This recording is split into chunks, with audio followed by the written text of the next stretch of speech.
Assalamualaikum warahmatullahi wabarakatuh. Perkenalkan, nama saya Devi Anjani dari Universitas Muhammadiyah Bengkulu.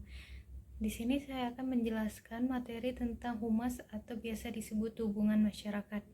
Berikut materi yang akan saya sampaikan. Pengertian konsep humas, hubungan masyarakat atau public relation. Yang pertama, pengertian humas. Hubungan masyarakat merupakan komunikasi dua arah yang menunjang ke arah penciptaan kebijaksanaan ini. Kemudian menjelaskan, mengumumkan, mempertahankan, atau mempromosikan kepada publik sehingga diperoleh saling pengertian dan itikat baik. Kemudian, menurut Webster New Collegiate Dictionary, mendefinisikan humas sebagai usaha mendorong masyarakat untuk memiliki goodwill terhadap seseorang, perusahaan, atau lembaga. Pengertian public relation. Public dapat diartikan sebagai sejumlah orang yang terlibat dalam suatu kelompok yang mempunyai minat, perhatian dan kepentingan yang sama terhadap suatu hal yang menyangkut masalah organisasi atau perusahaan atau lembaga tertentu. Kemudian relations menggunakan S yang berarti jamak dengan arti hubungan-hubungan. Dari pengertian kata relations, maka jelas bahwa hubungan yang dilakukan dalam kegiatan public relations adalah banyak. Perkembangan humas di Indonesia. Perkembangan humas atau PR di Indonesia masih tergolong baru dibandingkan dengan negara-negara maju lainnya. Tetapi fungsi kehumasan sudah dikenal secara formal dan terorganisasi dengan baik, serta mulai diterapkan pada tahun 1950-an.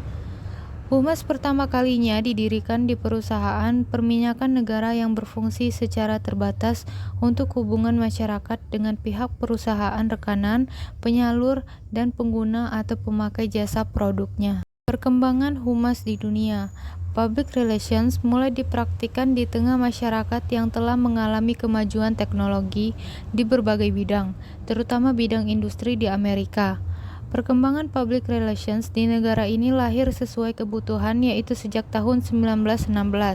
Ketika itu, industri-industri besar terancam krisis kepercayaan akibat adanya pemogokan kaum buruh tambang batubara sebagai protes ketidakpuasan mereka terhadap pimpinan. Hal ini menimbulkan kecemasan para pelaku industri karena pada saat itu batubara merupakan bahan kebutuhan yang sangat vital.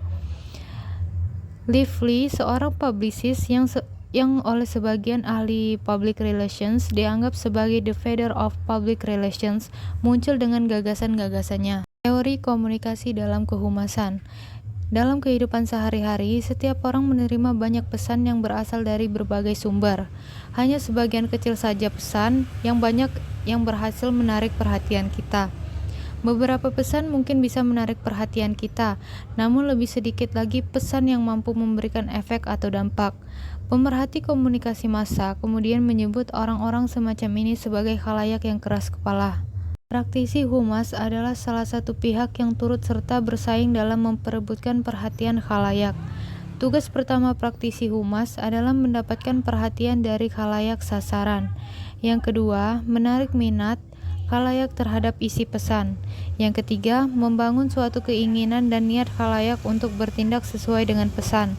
Kemudian yang keempat, mengarahkan tindakan khalayak agar tetap sesuai dengan pesan yang disampaikan. Melakukan komunikasi dengan khalayak tidaklah sesederhana sebagaimana yang dikemukakan model komunikasi Shannon dan Weaver. Manusialah yang membuat komunikasi menjadi rumit.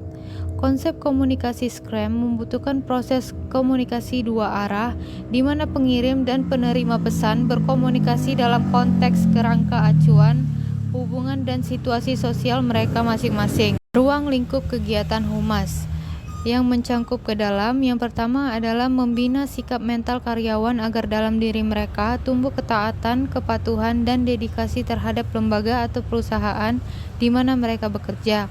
Yang kedua, membutuhkan semangat korporasi atau kelompok yang sehat dan dinamis.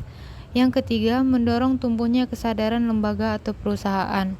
Kemudian yang mencakup keluar adalah yang pertama, mengusahakan tumbuhnya sikap dan citra publik yang positif terhadap segala kebijakan dan langkah atau tindakan organisasi. Proses manajemen kegiatan humas. Yang pertama adalah perencanaan atau planning, yang kedua adalah pengorganisasian atau organizing, yang ketiga adalah pengkoordinasian atau coordinating, yang keempat adalah pengkomunikasian atau communicating, yang kelima adalah pelaksanaan atau actuating, yang kelima adalah pengawasan atau controlling, dan yang keenam adalah pengevaluasian atau evaluating. Kehumasan praktis di lapangan. Public relations atau hubungan masyarakat adalah bisnis, organisasi, filantropis atau fungsi sosial dalam mengatur komunikasi antara organisasi dan audiensnya. Ada banyak tujuan yang ingin dicapai oleh pihak praktisi humas, termasuk pendidikan, mengkoreksi ketidakbenaran atau membangun dan meningkatkan citra. Istilah humas pertama kali diciptakan oleh Presiden Amerika Serikat Thomas Jefferson. Dia menggunakan istilah itu selama pidatonya di Kongres pada 1807. Contoh praktis di lapangan.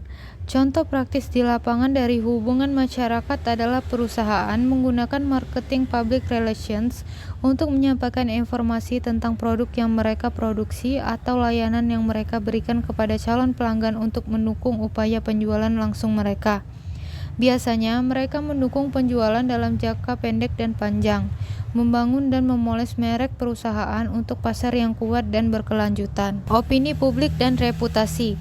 Opini publik adalah suatu sikap atau pendapat yang diberikan oleh masyarakat baik secara pribadi atau anggota suatu kelompok terhadap organisasi. Peran opini publik dalam public relations itu adalah opini publik dapat meninggalkan atau sebaliknya mengecilkan citra suatu organisasi. Opini publik menentukan tingkat kepercayaan publik terhadap organisasi. Tingkat kepercayaan ini nantinya akan memengaruhi keputusan-keputusan masyarakat terhadap produk organisasi. Kemudian yang terakhir adalah opini publik dapat mempengaruhi eksistensi atau keberadaan. Reputasi kehumasan. Reputasi adalah persepsi atau gambaran baik buruknya perusahaan di mata publik, bahkan tanpa pengalaman langsung dengan perusahaan tersebut. Public relations adalah suatu pendekatan strategis yang menggunakan konsep-konsep komunikasi untuk menimbulkan pemahaman dan penerimaan dari publik. Melalui berbagai media, PR dapat mengkomunikasikan apa dan bagaimana suatu organisasi sehingga lebih dikenal dan dipahami oleh publik. Dengan adanya pemahaman, diharapkan dapat diperoleh dukungan dan kepercayaan dari publik sehingga menimbulkan citra positif organisasi. 3 survei yang juga dilakukan oleh Corporate Reputation Watch 2002 menyebutkan bahwa ada 3 penyebab yang dipandang sebagai ancaman terhadap reputasi, yaitu pertama, kritik terhadap perusahaan atau produk yang disampaikan melalui media cetak maupun media elektronik. Yang kedua, bencana yang mengganggu produksi, dan yang terakhir adalah tuduhan dari kelompok-kelompok kepentingan atau pelanggan tentang keamanan produk. Fungsi humas dalam organisasi. Humas sebagai penyampai informasi. Di sini, humas bertugas untuk menyampaikan segala informasi penting mengenai organisasi kepada publik. Dengan penyampaian informasi ini, diharapkan publik dapat memahami sudut pandang organisasi tentang suatu isu atau permasalahan tertentu. Kemudian, fungsi yang kedua adalah humas sebagai pencari informasi. Di sini, humas bertugas untuk mencari segala informasi yang berkenaan dengan opini publik, pendapat, keluhan, pemikiran, kritikan, pujian, kepuasan, dan sebagainya tentang organisasi. Dengan mengetahui opini publik secara pasti, humas dapat memberikan masukan kepada pihak organisasi berdasar pada opini tersebut, sehingga organisasi diharapkan tidak akan mengambil keputusan yang keliru yang akan merugikan posisi organisasi itu sendiri. Fungsi humas dalam perusahaan. Peran humas sangatlah penting dalam menjaga hubungan antara organisasi dengan pemangku kepentingan dan masyarakat.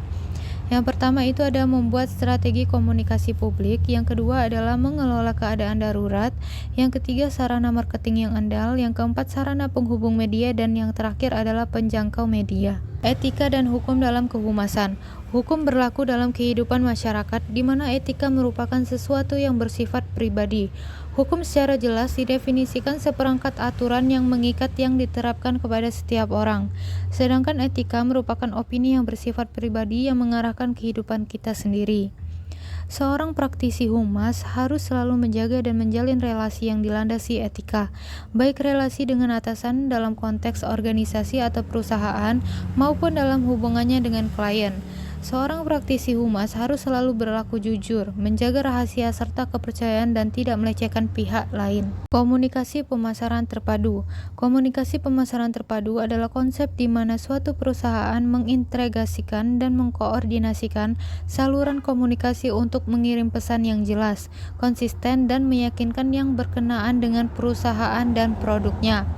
Bentuk komunikasi pemasaran dibagi menjadi 6, yaitu penjualan perorangan, iklan, promosi penjualan, pemasaran sponsorship, publisitas, dan komunikasi di tempat pembelian. Keenam bentuk komunikasi pemasaran tersebut dilakukan sebagai upaya pengenalan dan pemasaran produk atau jasa kepada konsumen. Apa itu manajemen krisis? Manajemen krisis adalah proses mempersiapkan dan mengelola krisis yang datang secara tidak terduga dan berpotensi memengaruhi jalannya bisnis. Melalui langkah ini, perusahaan dapat mengurangi kerugian atau kerusakan yang terjadi dalam bisnisnya serta berusaha untuk memulihkannya dengan cepat. Manajemen krisis juga memahami cara menangani krisis. Public relations adalah fondasi utama untuk meminimalisir dampak yang mungkin terjadi. Berikut adalah beberapa strategi untuk melewati badai PR di perusahaan.